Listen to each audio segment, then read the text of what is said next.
Hey everybody, happy Friday, and I hope you're having a good night.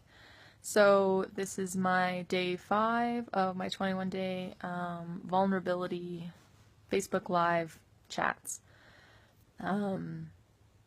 So today, to be honest, I'm having kind of a hard time figuring out what to talk about. I kind of feel like it's like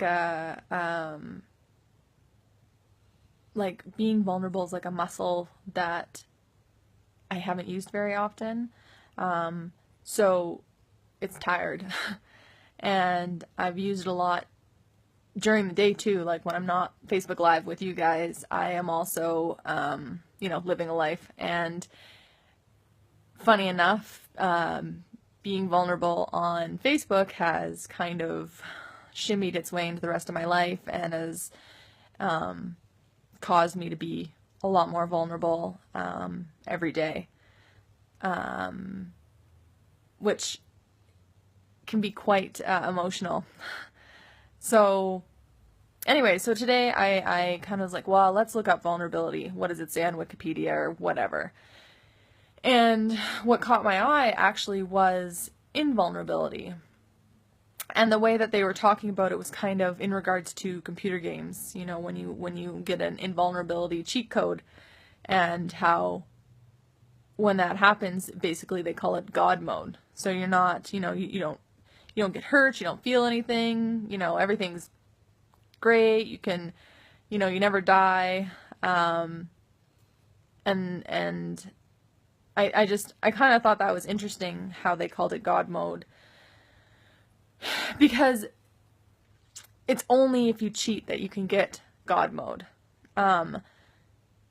You can use vulnerability normally, or invulnerability normally in a game, but it usually like wears off after a while. So you might be okay for a while, but then eventually you got to deal with things, just like you did before, which I find is more true to real life. Like you can pretend like that things aren't hurting, but really eventually, you feel them and you got to deal with them.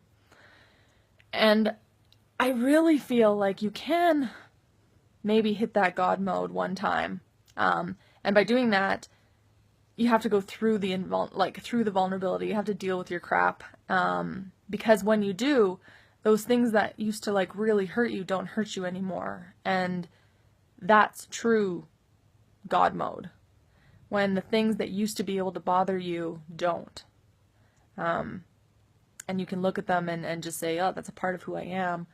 That's a part of how I deal with things, and I'm okay with that. Like, I don't need to be perfect to feel like God.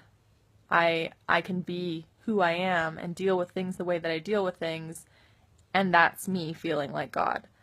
That's me being true to myself and feeling powerful. So I'm still not sure what exactly I'm saying in this video. I know it's a little bit different from my other ones, but I guess I want to say that being vulnerable allows you to feel powerful in a way that you couldn't if you were trying to be invulnerable. Because you're in vulnerability, you're being true to yourself. So, much love, be you, love you, and I hope you guys have a fantastic Friday night.